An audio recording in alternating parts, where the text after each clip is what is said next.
یعنی امکان خطا بھی ہوتا ہے اور تصادم کا بھی ہوتا ہے. لیکن جب راستے ہی جدا ہوں، بحری سفر الگ ہو، زمینی سفر الگ ہو، آسمانی سفر، خلائی سفر الگ ہو، تو وہاں کنٹراڈکشن نہیں ہوگا. ہر چیز اپنی اسموتھلی ڈائریکشن کے اندر موو کر رہی ہوگی. تو قرآن کا ایک اپنا قرآن جو ہے وہ ایمانیات کو ڈسکس کرتا ہے، جس کے بارے میں ہم قرآن کریم میں فرمایا الذین یؤمنون بالغیب، سبحان اللہ، ایمان والے وہ ہوتے ہیں جو غیب پر ایمان رکھتے ہیں. تو دیکھیے کہ غیب پر ایمان نہ مشاہدے سے ہوتا ہے، نہ ایکسپیریمنٹیکل ہوتا ہے، نہ کسی اور نظریے سے ہوتا ہے. وہ انسان کے یقین سے، دل کے پاتال سے جو کیفیت ابھرتی ہے، جو جذبہ نکلتا ہے، اس کے تحت، یقین کے تحت وہ اسلام کو مانتا ہے. اور ایمانیات کا دائرہ ایک الگ اینگل کے اندر، الگ زاویے کے اندر اس کی حیثیت ہے. اور سائنس جو ہے اس کے تابع ہے. اور یوں سمجھیے کہ اگر سائنس نیچر کا علم ہے تو قرآن سپر نیچر کو ڈسکس کرتا ہے. اگر سائنس فزیکل ورڈ ہے تو قرآن جو ہے وہ میٹا فزیکل ورڈ کو ڈسکس کرتا ہے. جو ما فوق الفطرت ہیں، ہم چیزیں جو کائنات میں اپنے سراؤنڈنگ ایریاز میں دیکھتے ہیں، یہ ساری چیز میٹیریلسٹک ہیں، یہ ساری چیزیں میٹیریلزم ہیں.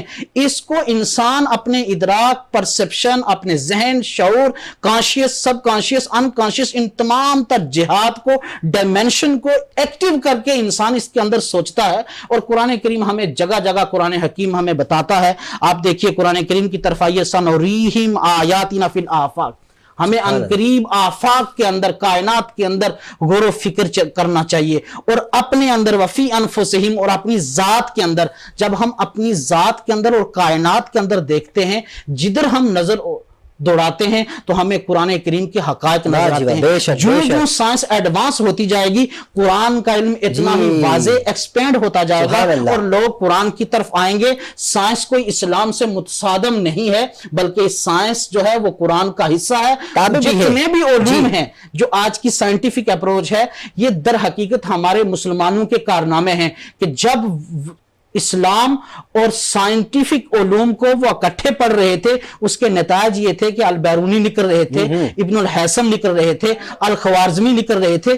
ہوا یوں کہ جو ہمارے ہاں اپروچ تھی یونانی فلسفہ کی، اور پھر جب عیسائی مذہب ہم سے قریب ہے بہت، اس کا جو اصل حقائق تھے ان کو مسنا کر دیا گیا، تعلیمات کو سرے منہ ان سے انحراف کر دیا گیا، من گڑت باتیں ڈال دی گئی. اور جو ایرسٹوٹل تھا اور جو پلیٹو تھا، یہ جتنے سائنٹیفک اس وقت کی جو فلاسفیکل اپروچ تھی، یہ سب جو تھے، یہ سارے جو ان کے دلائل تھے، ان کو تمام طرح کے جو دلائل تھے قرآن رد کرتا ہے. اور قرآن نئی تھیوری کو ڈیولپ کرتا ہے، اور سائنٹیفک اپروچ کی قرآن تائید کرتا ہے، تصدیق کرتا ہے، ویریفیکیشن کرتا ہے. اور جتنا زمانہ ایڈوانس ہوتا جائے گا، زمانے کی رفتار بڑھتی جائے گی، اتنے قرآنی حقائق ہمارے سامنے نکلتے ہیں. سبحان اللہ، سبحان اللہ. علامہ صاحب، اس سے یہ ظاہر ہوتا ہے کہ قرآن کے اندر ساری کائنات ہے، قرآن کے اندر پوری دنیا ہے. یہ جتنی سائنس ترقی کر رہا ہے، قرآن کی بدولت ہے، قرآن کی وجہ سے. سبحان اللہ. اچھا ناظرین، ہمارے ساتھ قاری مدثر تھانوی صاحب موجود ہیں، بہت خوبصورت انداز میں گفتگو فرماتے ہیں. میں چاہوں گا ہم ان کے بارے میں بھی جانیں. قاری صاحب ماشاءاللہ آپ کا انداز بڑا پیارا ہے، قرات بھی بڑی اچھی کرتے ہیں، اور ہر وقت مصروفیات بھی ہیں. رمضان کیسا گزر رہا ہے؟ آپ کو پتہ ہے کاروبار بھی ہے ہمارا، اور تراویح بھی چل رہی ہے قرآن پاک کی، اور سارا دن دفتر ہوتے ہیں، تراویح ہوتی ہے، اور پھر دعوتیں، آنا جانا لگا رہتا ہے. اسی وجہ سے آپ کے پاس بھی بڑا مشکل سے ٹائم نکال کے بھاگتا دوڑتا آیا ہوں. اور یہ بات واقعی ہے کہ ابھی مجھے 1 سے 2 جگہ اور جانا ہے، اور کپڑے بھی گھر بھول کر آئے ہوں آدھے اپنے. تو یہ ہے. خیر، تو آپ بتائیں، ٹھیک ہیں؟ آپ ٹھیک ہیں؟ اچھا، آپ کا رمضان کس طرح گزرتا ہے؟ ذرا یہ تو بتائیے کس طرح آپ کا رمضان گزرتا ہے. مصروفیات تو سب کی جیسے فجر کے بعد میرا ہمیشہ سے میرا شیڈیول رہا ہے کہ میں فجر کے بع3 سپارے لازمی پڑھتا ہوں. آپ تراویح بھی پڑھاتے ہیں؟ جی، میں تراویح بھی پڑھاتا ہوں.